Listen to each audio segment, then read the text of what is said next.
الله سره دی په نسبت باندې د یو څیز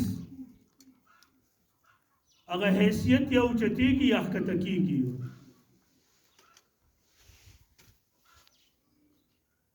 لکه موږ لکونه روپۍ لګوو،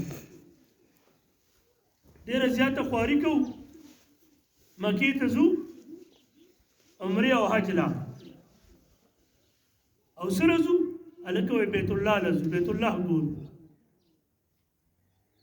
د دې بیت د دې کوټې نسبت د الله سره دی، حالانکه الله جل شانو د کوټې او د نورو څیزونو نه منزه او مبرع دی، دا تشریفاً او تعظیماً دی. خو چې کله نسبت د دې کوټې د الله سره شو چې بیت الله، نو تشو ته چې ګورې هم اجر ملاویږي. عالمانو لیکلي دي، بلکې صحیح حدیث دی چې شپږ شلې رحمتونه په دې ورېږي.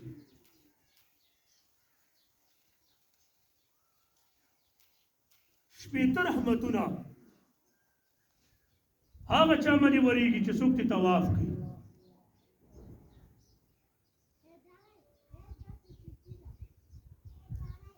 دغه شان څوک چې